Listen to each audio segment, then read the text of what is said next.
Hello everyone, welcome to Abhipedia. My name is Ankush Sharma. आज हम अपना रिवीजन सेशन सेकंड करेंगे। रैपिड रिवीजन हम कर रहे हैं। लास्ट टाइम हमने कंसेप्ट, कन्वेंशंस और बिल्कुल बेसिक जो अकाउंटिंग होती है वो की थी। आज हम अकाउंटिंग साइकिल से रिलेटेड चीज़ें करेंगे, यानी कि हमारे जो क्वेश्चन रहेंगे वो जर्नल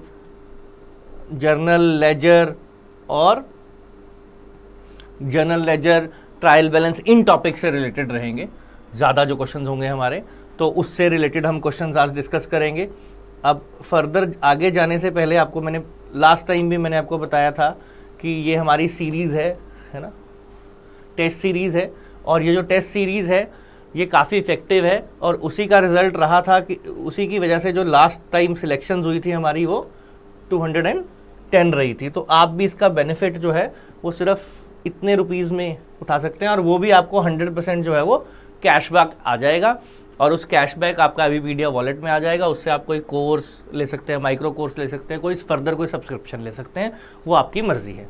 तो फिर आज का सेशन स्टार्ट करते हैं। पहला ही question, which of the following is true. तो आपको इक्वेशंस दे रखी हैं और आपको बोला है इसमें से कौन सी इक्वेशन जो है वो ट्रू है, ये आपको समझना है।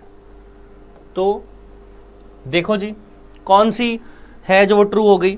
अगर आपको ये आता है कॉस्ट ऑफ सेल्स, मतलब ये आपके कौन से रिलेटेड है, ये कॉग्स से रिलेटेड है। कॉग्स बोल सकते हैं, कॉस्ट ऑफ सेल्स बोल सकते हैं। तो अगर आपको उसका फॉर्मूला मालूम है तो वो ऐसा होता है बेसिकली, ओपनिंग स्टॉक, वो थोड़ा इधर उधर किया हुआ है ना, तो ओपनिंग स्टॉक प्लस परचेजेज होता है उसमें, माइनस क्लोजिंग स्टॉक होता है। डायरेक्ट एक्सपेंसेस इसमें है नहीं तो मैंने लिखे नहीं, बीच में डायरेक्ट एक्सपेंसेस भी होता है। तो अब इधर आ जाता है आपका कॉस्ट ऑफ सेल्स, है ना। तो आपको देखना है इससे मैचिंग कौन सी इक्वेशन है, ये आपको देखना है। ये मैंने बता दिया। अब आप देखो कौन सी इसको मैच करती है। अगर मैं क्या करूं, सारी चीज़ें एक तरफ ले जाऊं, सारी चीज़ें हम एक तरफ ले जाएं, तो कौन सी जो इक्वेशन है वो मैच करेगी, वो आपको सोचना है। मतलब इसको भी मैं उधर ले जाऊं तो इधर 0 हो जाएगा क्योंकि सब चीज़ें उस तरफ हैं। तो अब ये उधर चला गया तो क्या होना चाहिए, ओपनिंग स्टॉक होना चाहिए, प्लस परचेजेज होना चाहिए, माइनस क्लोजिंग स्टॉक होना चाहिए और माइनस कॉस्ट ऑफ सेल्स होना चाहिए आपके आंसर। तो आई थिंक आपका ये वाला ऑप्शन बनेगा इसमें, purchases plus opening stock minus closing stock, और इधर से कॉस्ट ऑफ सेल्स भी इस तरफ आके माइनस होगा। यहाँ प्लस था, उधर आके माइनस हो गया। तो ये आपकी ऑप्शन बनेगी। ये काफ़ी इंपॉर्टेंट फॉर्मूला है। वैसे इसमें कॉग्स या कॉस्ट ऑफ गुड सोल्ड या कॉस्ट ऑफ सेल्स भी बोल देते हैं उसको। तो इसमें बीच में डायरेक्ट एक्सपेंसेस भी रहते हैं, मतलब purchase plus direct expenses, but यहाँ पे मेंशन नहीं थे तो मैंने भी नहीं लिखे, ठीक है। बट आपको ध्यान रखना, और कई बार कॉग से रिलेटेड क्वेश्चंस आ भी जाते हैं। अब journal proper is used to record. Journal proper में क्या रिकॉर्ड होता है, ठीक है। All cash purchases of asset other than goods, all cash sales of an asset, returns of fixed asset purchased on credit, recovery of an amount already written off as bad।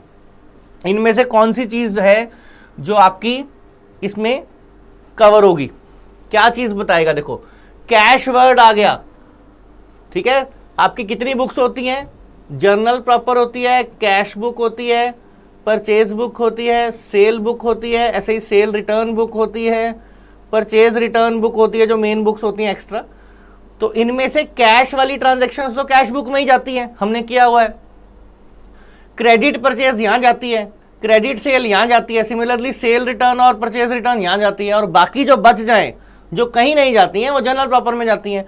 तो इनमें से ये गई cash book में, ये गई cash book में, ये भी बैड डेट रिकवर हो गए तो कैश मिला हुआ कैश बुक में जाएगा।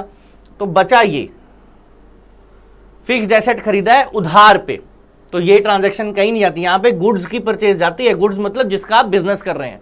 एसेट परचेज नहीं जाता है, या एसेट सोल्ड सेल बुक में नहीं जाता है, ये ध्यान रखना आपने, ठीक है जी।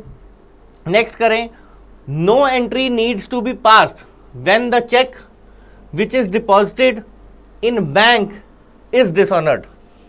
चेक डिपॉजिट कराया था बैंक में, डिसऑनर हो गया, मतलब क्लियर नहीं हुआ किसी भी रीजन से, तो उसकी कोई एंट्री नहीं करते।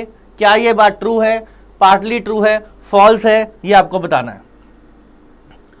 तो जब चेक मिलता है तो कैश बुक में डेबिट साइड डालते हैं, अब पैसे नहीं आएंगे तो यहां क्रेडिट में एंट्री करनी पड़ेगी। तो ये स्टेटमेंट क्या हो गई आपकी, स्टेटमेंट फॉल्स हो गई।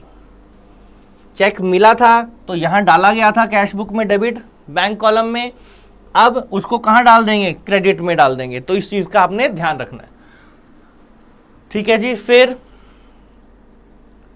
नेक्स्ट आपका क्वेश्चन, ठीक है, इसमें कैश बुक से रिलेटेड भी कुछ चीजें कवर की है मैंने। आपका BRS जो है बैंक रिकंसिलेशन भी इसमें कवर किया हुआ है टॉपिक में। तो हम मिक्स टॉपिक्स करेंगे, बट हमारा सीक्वेंस इनिशियली पहले क्या रहेगा, बेसिक तो हमने कर लिया, बेसिक के बाद अब आपके मिक्स हो जाएंगे, जर्नल लेजर, इसमें BRS है। फिर बीच बीच में कहीं से भी क्वेश्चन मैं देता रहूंगा, जैसे 1-2 क्वेश्चन किसी भी टॉपिक से हो सकते हैं, है ना, सो दैट जो हमने ऑलरेडी कवर किया हुआ उससे भी हो सकते हैं। तो mister X issued check of rupees 15,000 on March 2007, out of which check of worth rupees 10,000 were presented for payment, while reconciliation of bank and cash book balance on 31st March 2007, what amount should be added to the balance as per cash book to arrive the balance as per passbook। अब ये क्या कह रहा है question में, कहता है 15,000 के चेक इशू किए थे तो आप कैश बुक में ऑलरेडी इनको माइनस कर चुके होगे, लेकिन बोलता है कि आउट ऑफ विच चेक और rupees 10,000 were presented for payment. जो बैंक है उसके पास पेमेंट लेने कितने आए, पेमेंट लेने सिर्फ 10,000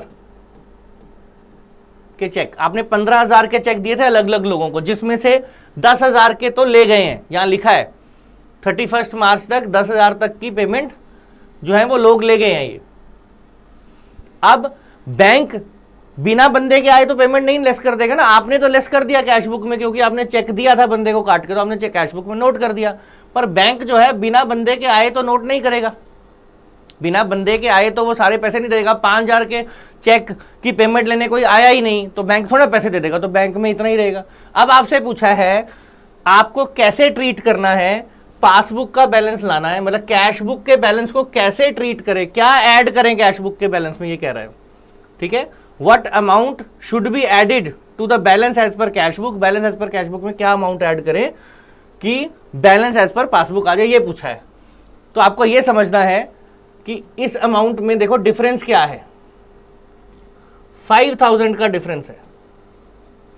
मतलब ना तो आपको 10,000 ऐड करना है, ना तो आपको 15,000 ऐड करना है, आपको वो चेक चाहिए, उतना अमाउंट चाहिए जो चेक्स आपने तो दे दिए लेकिन वहां पे बैंक के पास आए नहीं लेने, वो वाला अमाउंट चाहिए होता है हमेशा। मतलब 15,000 के चेक टोटल इशू हुए, जिसमें से 10,000 के ऑलरेडी पेमेंट हो चुकी है, तो 5,000 जो है वो एक एक्सेस अमाउंट है जो कैश बुक में लिखा हुआ है, और कैश बुक में तो डल गया है लेकिन पासबुक में नहीं डला है।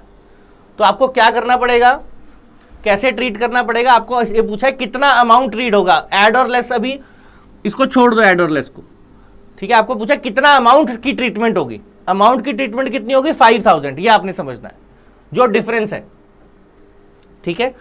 तो 5,000 अमाउंट है वो ट्रीट करेंगे, वो ऐड करेंगे या लेस करेंगे वो क्वेश्चन में ऐसे तो आपको बोला हुआ है, लेकिन आपको करना क्या है, जो कैश बुक का बैलेंस है बेसिकली उसमें से, अब देखो ये पेमेंट है ना, तो उसमें हम ये 5,000 जो है हम क्या करेंगे, ऐड लेस, मतलब वैसे अगर क्वेश्चन में पूछा होता है ऐड करेंगे, वैसे उसमें बता रखा है ना ऐड करेंगे, ऐड लेस पॉइंट पूछा ही नहीं है तो उसमें पजल नहीं होना है। आपको ये पूछा है अमाउंट कितना ट्रीट करना है, तो अमाउंट कितना ट्रीट करना है, 5,000 रुपीज, ठीक है। ये ध्यान रखना है कौन सा अमाउंट लेना है हमेशा, जो अमाउंट से डिफरेंस क्रिएट हो रहा है। ये 10,000 के जो चेक हैं, है ना, ये 10,000 के चेक तो यहां भी नोट हो चुके हैं, यहां भी नोट हो चुके हैं, दोनों जगह नोट हो चुके हैं, तो इनकी वजह से तो डिफरेंस आ ही नहीं रहा है। डिफरेंस किस वजह से आ रहा है, जो 5,000 यहां नोट हो गए हैं कैश बुक में लेकिन यहां नोट नहीं हुए क्योंकि कोई बंदा लेके नहीं आए, तो वो अमाउंट चाहिए। फिर ऐड करना लेस करना है वो अलग बात होती है ना, जैसे इस केस में ऐड करना है वो तो क्वेश्चन में बता ही रखा है, बट यहां पे आपको अमाउंट मेन था, मतलब ये ज्यादा मुश्किल क्वेश्चन नहीं था। ठीक है जी, बस ध्यान ये रखना है जिस अमाउंट की वजह से बीआरएस जब भी बोलते हैं रिकंसाइलेशन को, तो आपको ध्यान रखना है जिस अमाउंट की वजह से डिफरेंस आया है उसको ट्रीट करते हैं। जब भी चेक इशूड की बात हो रही हो या चेक डिपॉजिटेड की बात हो रही हो, तो आपको यह समझना है जो चेक एक जगह पे रिकॉर्ड हो गए और दूसरी जगह पे रिकॉर्ड नहीं हुए हैं, उसी वजह से डिफरेंस आएगा, चाहे वो पेमेंट वाले चेक थे चाहे वो रिसिप्ट वाले चेक थे। ठीक है जी, फिर next, withdrawal of goods from stock by the owner of the business for personal use should be recorded as. Goods withdrawal कर ली स्टॉक से, आपका बिजनेस है अपना, आपका क्लोथ्स का गारमेंट्स का बिजनेस है, आपको गारमेंट्स चाहिए थे, आपने उठाए, आप ले गए, आप ही का बिजनेस है। लेकिन अकाउंटिंग तो बिजनेस, अकाउंटिंग में तो बिजनेस और ओनर अलग है, पहला रूल है उसका, अकाउंटिंग का बिजनेस और ओनर आर डिफरेंट। तो अकाउंटिंग में तो एंट्री डालनी पड़ेगी, तो वो कैसे डालेंगे ये पूछा आपसे। ठीक है, तो जब भी ओनर कुछ ले जाता है बिजनेस में से तो उसको क्लब करते हैं हम ड्रॉइंग्स में, ड्रॉइंग्स। अब ड्राइंग्स ओनर को रिप्रेजेंट कर रहा है, और ओनर जो है वो क्या है, पर्सन है, तो ये पर्सनल अकाउंट होता है, और पर्सनल अकाउंट बोलता है डेबिट द रिसीवर। तो डेबिट द रिसीवर इस केस में क्लोथ्स या स्टॉक कौन रिसीव कर रहा है, ओनर, तो ड्राइंग्स हो जाएगी डेबिट। क्रेडिट में रिसीव क्या कर रहा है, वो गुड्स। अब गुड्स के लिए दो टर्म्स यूज हो सकती हैं, या तो यूज हो सकती है परचेजेस या यूज हो सकती है स्टॉक। तो आपको देखना है दोनों में से यहां पे कौन सी यूज की हुई है। स्टॉक और कैपिटल तो होगा नहीं, ड्राइंग यूज होगी टर्म, जब भी ऑनर कुछ लेके जाएगा तो उसके लिए ड्राइंग टर्म यूज होती है। कैपिटल, तो ये कैपिटल जहां है वो तो एंट्री होंगी नहीं, बची दे दो। ड्राइंग्स टू कैश, तो ड्राइंग्स टू कैश, कैश तो वो लेके ही नहीं जा रहा, वो तो गुड्स लेके जा रहा है, तो ड्राइंग्स टू स्टॉक, ये डी एंट्री हो जाएगी आपकी। ठीक है जी, नेक्स्ट आ जाए आपका, which of the following is true. Bank account is a personal account, stock of stationery account is a personal account, return inward account is a personal account, outstanding rent account is a nominal account, आपको ये बोला है। ठीक है जी, तो आपको ये समझना है कि ये जो अकाउंट है ये कौन से अकाउंट है। Bank account is a personal account, इनमें से कौन सी ट्रू है आपकी स्टेटमेंट, ये आपको बतानी है। तो देखो पहले return inward account personal, return inward account किसके, रिटर्न इनवर्ड मतलब सेल रिटर्न, सेल रिटर्न में गुड्स आती हैं, तो ये जो गुड्स होगी है ना, गुड्स पर्सनल तो हो ही नहीं सकती, पर्सन थोड़ी ना वो, तो ये तो गलत होगी स्टेटमेंट। फिर स्टॉक ऑफ स्टेशनरी, स्टेशनरी भी क्या सामान है, नॉन लिविंग है, तो स्टेशनरी ना तो आर्टिफिशियल पर्सन हो सकती है ना तो रियल पर्सन है, तो ये भी गलत स्टेटमेंट हो गई। Outstanding rent account is nominal account, nominal account में एक्सपेंसेस होते हैं, इनकम होती है, बट आउटस्टैंडिंग रेंट तो लाइबिलिटी होती है, due but not paid, future में देना है, फ्यूचर में देना तो लाइबिलिटी, तो ये भी गलत है। अब बैंक अकाउंट जो है वो पर्सनल अकाउंट होता है, ये आपको समझना है। ये जहां बैंक की बात हो रही है, या बैंक एज अ होल की बात हो रही है, बैंक में आपके अकाउंट की बात नहीं कर रहे हैं। अगर बोले बैंक में जो मेरा अकाउंट है वो रियल है, लेकिन बैंक तो आर्टिफिशियल पर्सन है, तो ये पूरे बैंक की बात यहां पे हो रही है। Bank is an artificial person under the eyes of the law. ठीक है, तो ये आपने ध्यान रखना। How does an overcasting purchase day book effect the cost of sales and profit. How does an overcasting of a purchase day book effect the cost of sales and profit. मतलब अब आपको समझना है, प्रॉफिट की बात करी तो purchase, अब जब आप ट्रेडिंग बनाते हैं, ट्रेडिंग अकाउंट बनाते हैं, है ना, तो वैसे ही चलो वैसे भी छोड़ दे, वैसे परचेज है ना, परचेज आपका एक्सपेंस हो गया, बोला ट्रेडिंग ना भी बनाए। सेल आपकी इनकम होती है, इससे आपके पास पैसा आता है, और सेल में से जब आप एक्सपेंस माइनस करते हैं तो प्रॉफिट आता है। ये बहुत सिंपल है, मतलब ट्रेडिंग अकाउंट की तो बनाने की जरूरत भी नहीं है इसमें।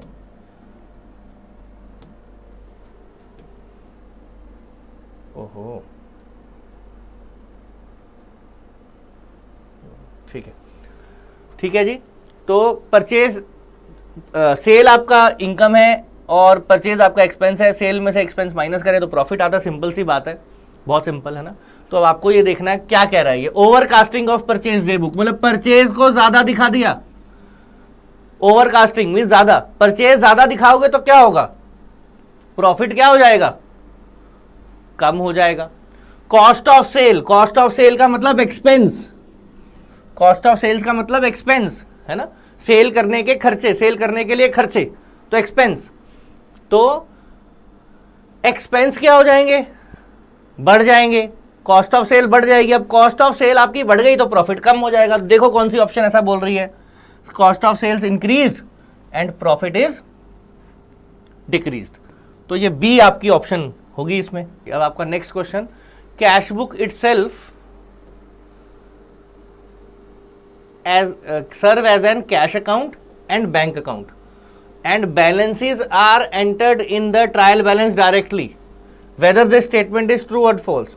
मतलब कैश बुक जो है इट सेज वो कैश अकाउंट का भी काम करती है, बैंक अकाउंट का भी काम करती है, और क्या यहां से बैलेंसेस डायरेक्टली ट्रायल बैलेंस में जाते हैं, ये आपसे पूछा है। तो बताओ आप कि वेदर इट इज ट्रू और फॉल्स, ये आपने बताना है। ठीक है, आपको पता है कैश बुक जो होती है उसमें बैंक अकाउंट भी होता है और कैश अकाउंट भी होता है दोनों तरफ। तो यहां से जब हम डायरेक्टली करते हैं, यहां से हम डायरेक्टली जो ये कैश का बैलेंस आता है, बैंक का बैलेंस आता है ना एंड में, तो इस बैलेंस को डायरेक्टली ट्रायल बैलेंस में ले जाते हैं। हमें अलग से कैश अकाउंट बनाने की जरूरत नहीं होती या बैंक अकाउंट बनाने की जरूरत नहीं होती। कैश बुक जो होती है वो हमारा लेजर का भी काम कर देती है, सब्सिडरी बुक का भी काम कर देती है और लेजर का भी काम कर देती है। तो ये स्टेटमेंट है आपकी true.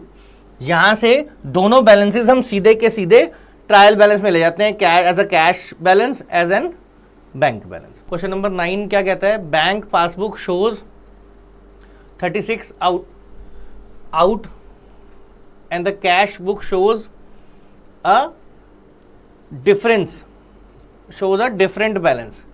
While analyzing the cause of difference, it was noticed that debit side of the cash book was carried forward to next page as 11,000 instead of 10,000। मतलब डेबिट साइड कितनी है, 11,000 की जगह हमने क्या किया, 10,000 ले जाना था, 11,000 ले गए लेकिन ले जाना 10,000 था, तो यानी कि 1,000 रुपीज से हमने एक्स्ट्रा शो कर दिया।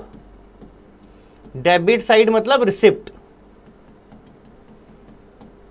ठीक है, एक डिफरेंस तो कहते हैं ये है। दूसरा डिफरेंस कहता है similarly bills collected by bank ₹15,000 were not recorded in cash book. अब कैश बुक में रिकॉर्ड नहीं किया तो उससे क्या होगा, पासबुक में तो रिकॉर्ड ही है, तो पासबुक में रिकॉर्ड है तो पासबुक तो बढ़ गई, कैश बुक उतनी है। अब इस पासबुक के बैलेंस को इस कैश बुक के बराबर लाने के लिए क्या करना पड़ेगा, माइनस कर देंगे 15,000।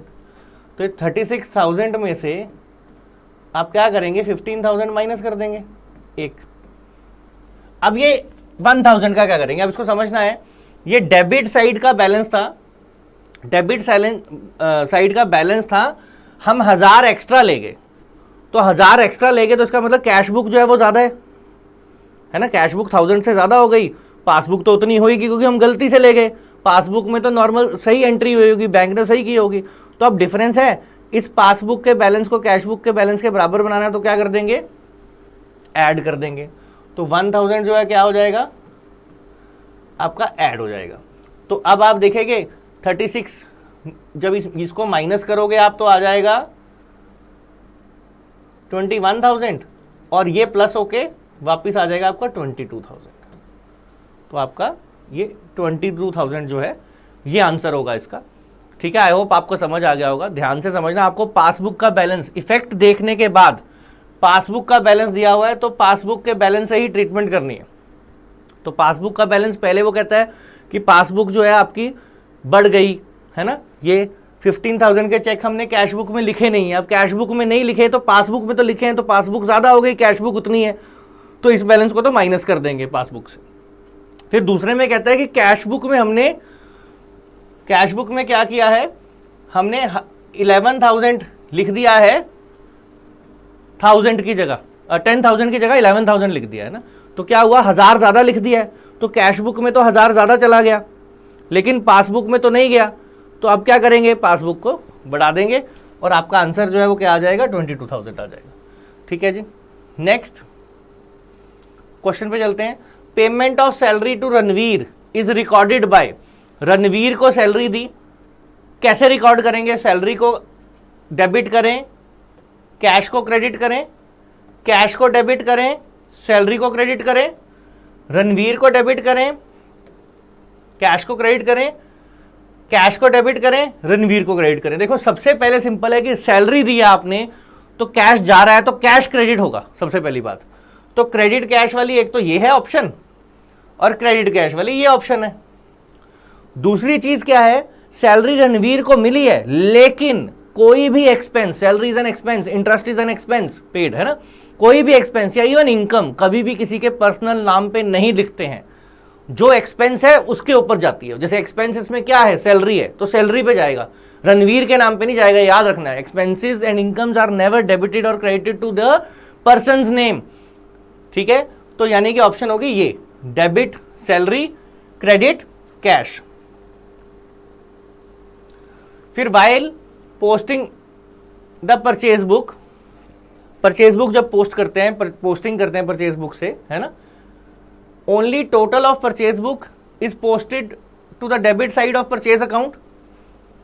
पोस्टिंग का मतलब जब परचेज बुक से आगे फर्दर हम लेजर पोस्टिंग करते हैं। ठीक है, only suppliers accounts are credited with their respective amount, the suppliers accounts are debited and the total of the purchase book posted to the credit of the purchase account, total of purchase book is posted to the debit of the purchase account and suppliers individual accounts are credited with their respective amount। अब इनमें से क्या चीज जो है वो हम करते हैं, ये आपने बताना है।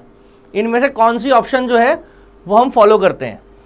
ठीक है, कि ओनली परचेज बुक में पोस्टिंग करते हैं, परचेज बुक से परचेज अकाउंट में पोस्टिंग करते हैं, ओनली सप्लायर्स अकाउंट को करेंगे या सप्लायर अकाउंट को डेबिट कर देंगे और परचेज अकाउंट को क्रेडिट में डालेंगे।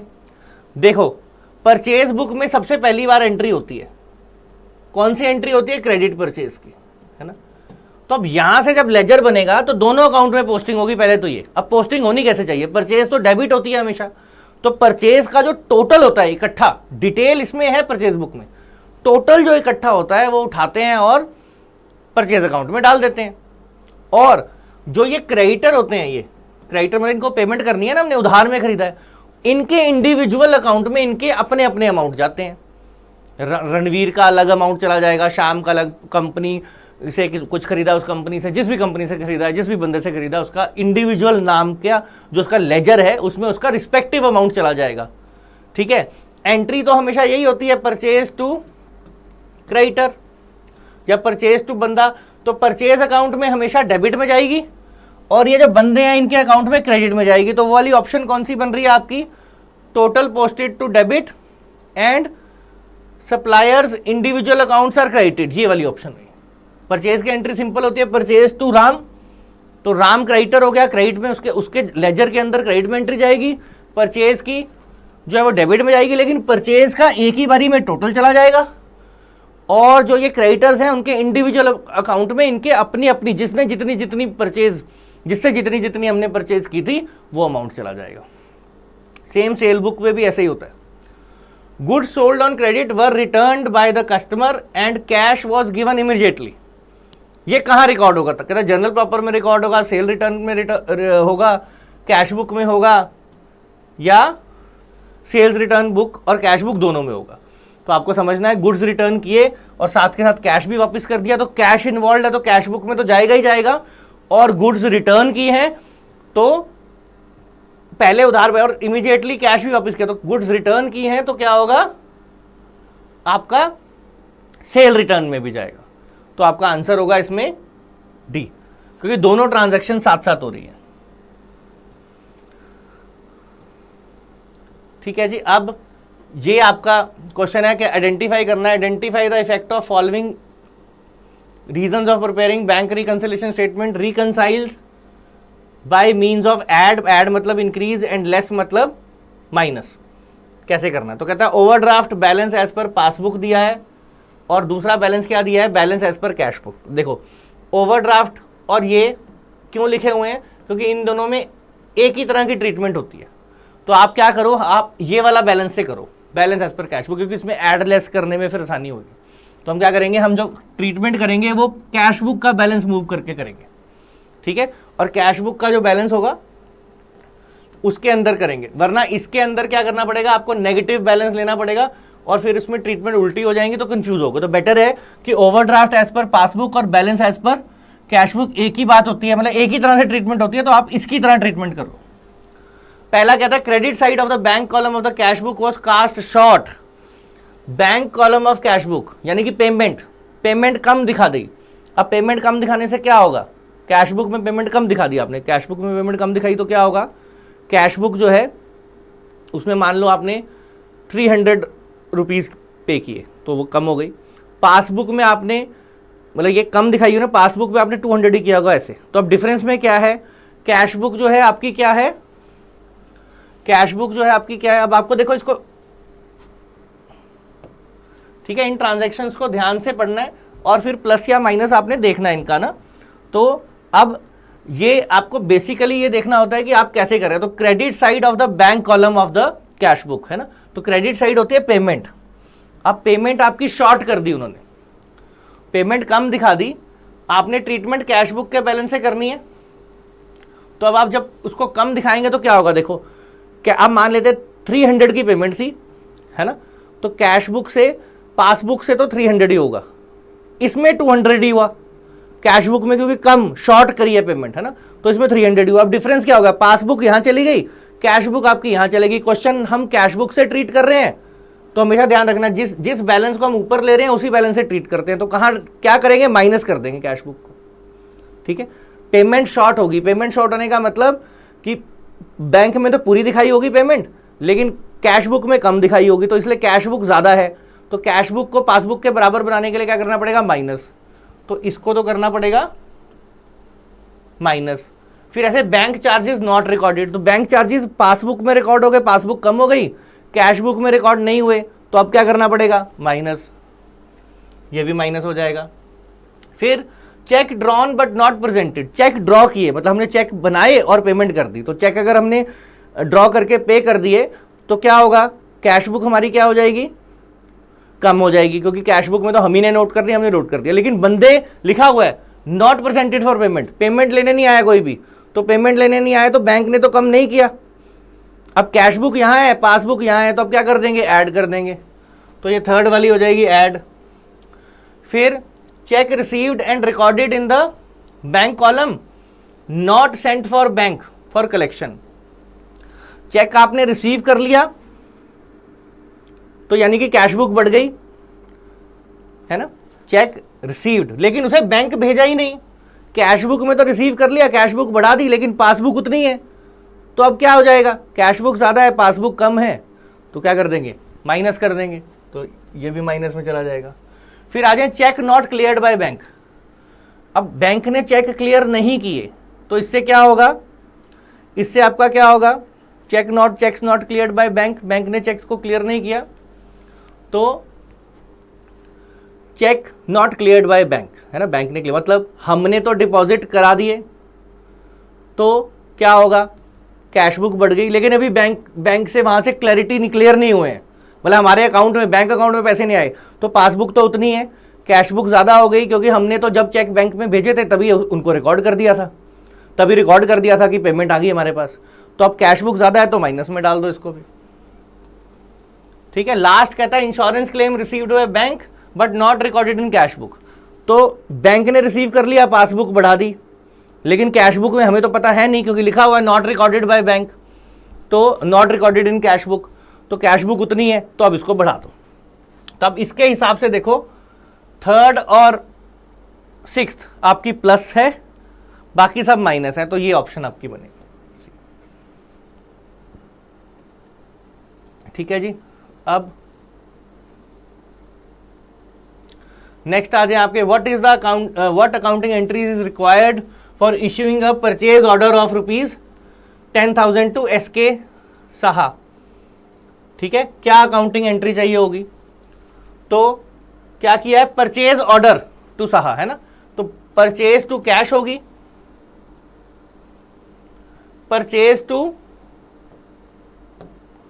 परचेज ऑर्डर टू सहाय होगी,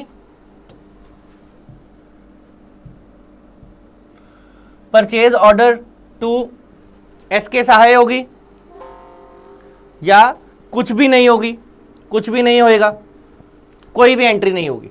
तो आपको ध्यान रखना है, शुरू में ही जब हमने ये जब हमने लास्ट क्लास भी लगाई थी जो बेसिक वाली थी, उसमें भी मैंने आपको बताया था कि ऑर्डर रिसीव करना is not a business transaction. अगर वो बिजनेस ट्रांजैक्शन नहीं है तो उसकी फिर एंट्री भी हम रिक्वायर्ड नहीं होगी, ये आपने ध्यान रखना है, इसकी एंट्री भी रिक्वायर्ड नहीं होगी, ठीक है जी, क्योंकि ये बिजनेस ट्रांजैक्शन है ही नहीं। Receiving N order is not a business transaction.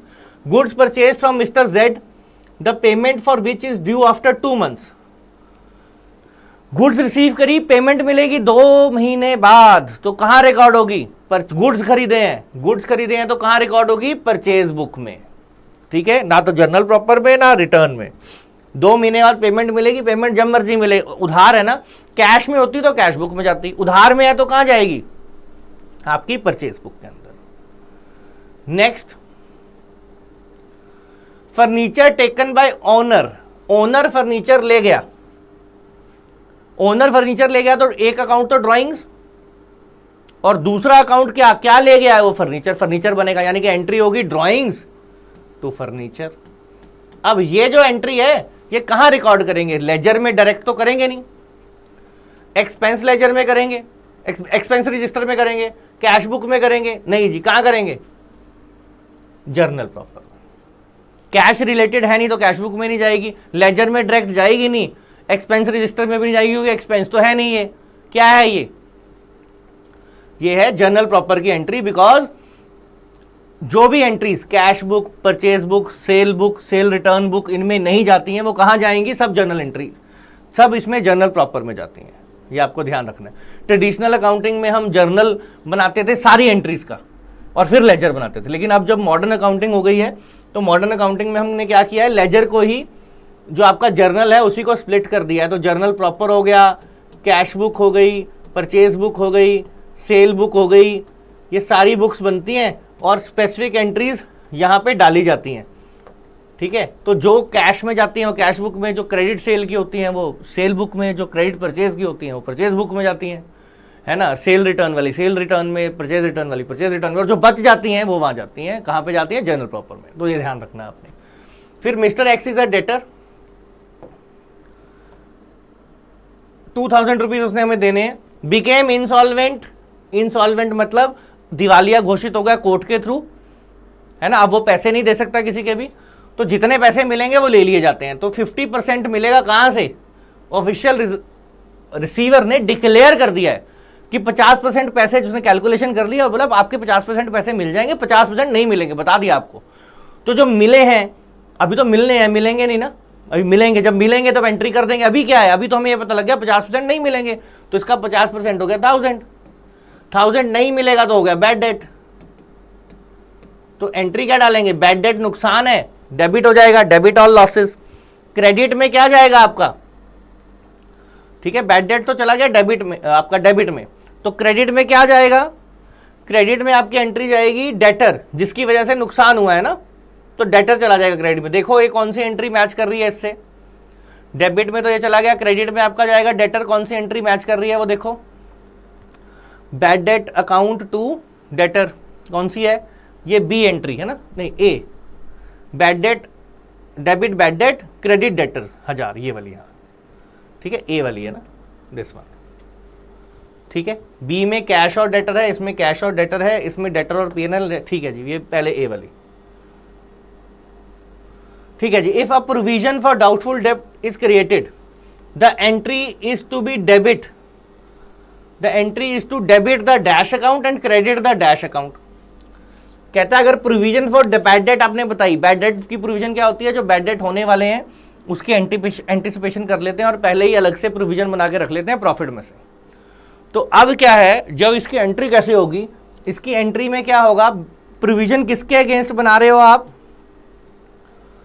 Provision बना रहे हो तो प्रोविजन फॉर बैड डेट तो आएगी, और ये लाइबिलिटी है, लाइबिलिटी है तो क्रेडिट में जाएगी।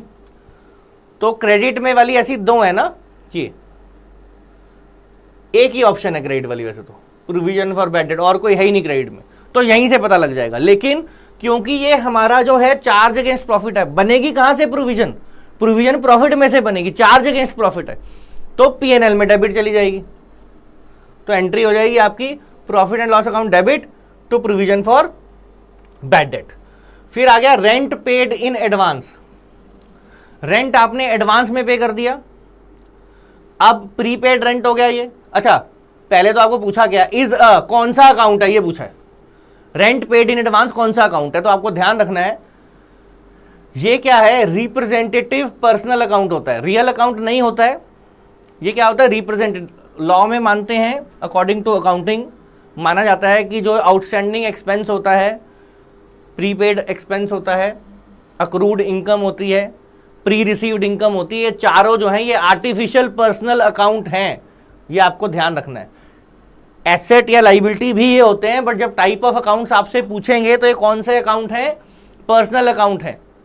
ये पर्सन को रिप्रेजेंट करते हैं, ठीक है, आर्टिफिशियल पर्सन को। तो रिप्रेजेंटेटिव एग्जैक्टली क्या है, ये रिप्रेजेंटेटिव पर्सनल अकाउंट, ठीक है, आर्टिफिशियल भी नहीं है, क्या है, रिप्रेजेंटेटिव पर्सनल अकाउंट।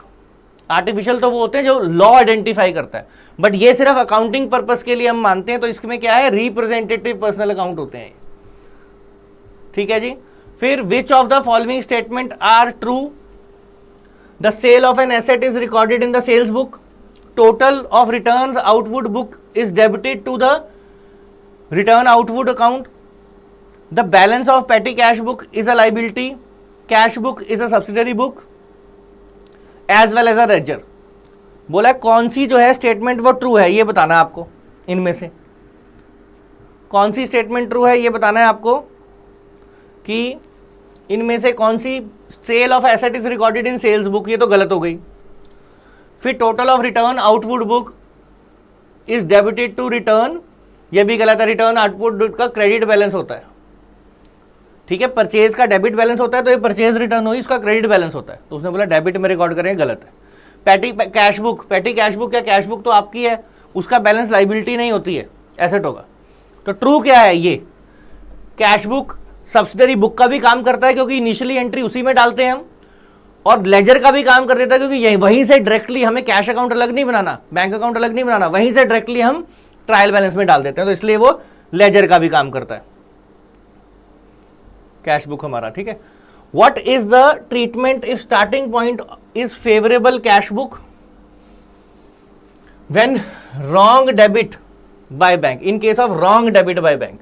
तो क्या करना है अब आपको, देखो डिटेल में मैंने रिकंसिलेशन का क्वेश्चन कराया भी था। तो बैंक ने रॉन्ग डेबिट कर दिया, ठीक है जी, और स्टार्टिंग पॉइंट आपका कैश बुक है। तो बैंक ने when wrong debit bye bank, bank ने चाहे गलती से ही किया, डेबिट कर दिया, तो बैंक में डेबिट का मतलब होता है पेमेंट, है ना। डेबिट मतलब डेबिट कब करता है बैंक, जब पेमेंट होती है। कैश बुक में डेबिट का मतलब रिसिप्ट होती है, लेकिन पासबुक में डेबिट का मतलब पेमेंट होती है। तो कम हो गया, है ना, माइनस हो गया अमाउंट। बैंक जो है आपका पासबुक में डेबिट गलती से किया जाए सही से किया, वो वहां कम तो हो गया, ठीक है। गलतियां ठीक नहीं कर रहे हैं हम, तो सिर्फ बैलेंस बनाने की कोशिश कर रहे हैं रिकंसिलेशन में। तो डेबिट हो गया, पासबुक कम हो गई, कैश बुक ये रही। अब कैश बुक से क्वेश्चन कर रहे हैं हम, ये बोला फेवरेबल बैलेंस कैश बुक का है, तो कैश बुक को पासबुक बनाने के लिए हमें क्या करना पड़ेगा, माइनस करना पड़ेगा। तो subtract from the balance of cash book balance से सब्ट्रैक्ट कर देंगे। क्यों कर देंगे, रॉन्ग हो राइट हो, डेबिट कर दिया तो पासबुक कम हो गई, कैश बुक उतनी है। अब कैश बुक का बैलेंस से क्वेश्चन करना है तो माइनस कर दिया, अगर पासबुक से कर रहे होते तो प्लस करते, पासबुक के अंदर प्लस करते, ठीक है जी।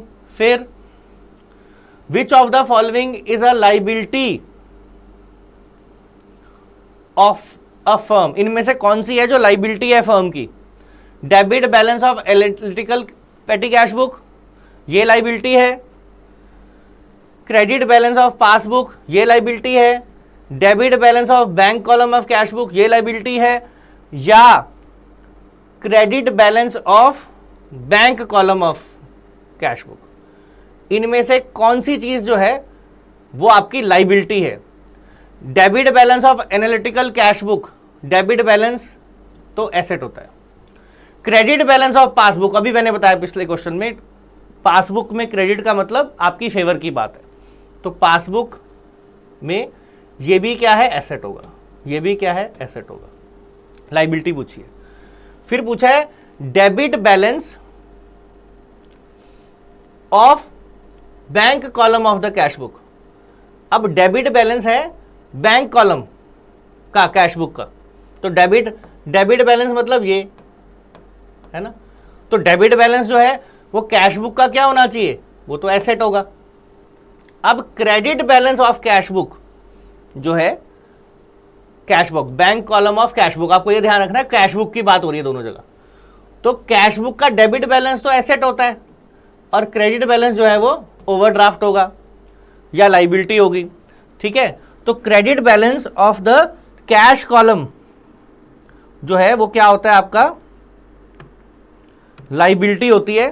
तो credit balance of bank column of cash book is liability, क्योंकि वो यहां पे आएगा आपका, ठीक है।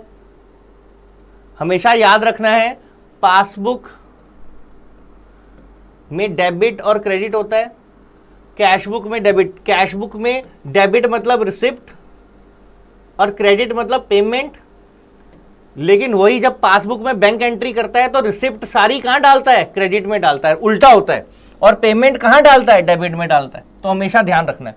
तो इसीलिए debit credit balance of passbook जो है वो लाइबिलिटी नहीं है, यहां क्रेडिट बैलेंस मतलब ये और ये एक बात होती है, इन दोनों में रिसिप्ट होती है, बस रिवर्स एंट्री डलती है क्योंकि वो बैंक के पॉइंट ऑफ व्यू से होती है और ये जो होती है ये हम अपने पॉइंट ऑफ व्यू से करते हैं, इसलिए रिवर्स एंट्रीज होती है इसमें, ठीक है जी। अब अगला क्वेश्चन करते हैं। When a cheque is received and endorsed it must be entered on credit side of the cash book only, debit side of the cash book only, both side of the cash book only, all receipt and payment of cash. अब कहता है cash book के अंदर अगर check आपने endorse कर दिया, मतलब आपके पास चेक आया था, आपने अपने अकाउंट में ना लगा करके किसी और को दे दिया, तो उसकी कैसे ट्रीटमेंट करते हैं, ठीक है। अब इन ऑप्शन के अकॉर्डिंग इसकी दो ट्रीटमेंट होती है, एक ट्रेडिशनल जो पहले से चली आ रही है और एक मॉडर्न, है ना। तो मैं दोनों बता दूंगा, आपको ऑप्शन चेक करनी पड़ेंगी हमेशा। अब जैसे इन ऑप्शन के अकॉर्डिंग तो ऑप्शन सही है ये बोथ साइड, मतलब एक बार रिकॉर्ड कर देते हैं कि हमें कैश मिला इस तरफ टू राम, और साथ ही के साथ जिस डेट को एंडोर्स किया यहां डाल देते हैं बाय श्याम, जिसको फर्दर हमने चेक दिया। मतलब चेक मेरे पास आया शाम से तो मैंने रिकॉर्ड कर दिया, बैंक में भी डाला नहीं है, रिकॉर्ड कर दिया, कैश कॉलम में रिकॉर्ड करते हैं, ध्यान रखना, टू राम कैश कॉलम में, फिर शाम को दे दिया बाय शाम कैश कॉलम में, मेरे बैंक में नहीं गया, कैश में आया, कैश में चला गया, रिकॉर्डिंग करनी थी। ये है ट्रेडिशनल तरीका। मॉडर्न तरीका में क्या करते हैं हम, ये एंडोर्समेंट की एंट्री कैश बुक में डालते ही नहीं है, ना बैंक में ना कैश में, बाहर जनरल प्रॉपर में एंट्री कर देते हैं, जिससे रिसीव हो रहा है चेक, उसका पहले जब चेक रिसीव हो रहा है तो हो जाएगा cheque in hand to Ram, ये एंट्री आ जाएगी जनरल प्रॉपर में। फिर जब एंडोर्स कर रहे हैं आ जाएगा Shyam to cheque in hand, cash book में नहीं जाएगा। ये दो ट्रीटमेंट होती है, दोनों सही होती है। तो क्वेश्चन में आपको ऑप्शंस देखनी पड़ेगी कि ट्रेडिशनल से दी हुई है, किससे दी हुई है। फिर the main advantage of petty cash book is, petty cash book का मेन एडवांटेज है क्या, control over small payment, saving of time of the chief cashier, saving the labour in writing up cash book and posting into the laser.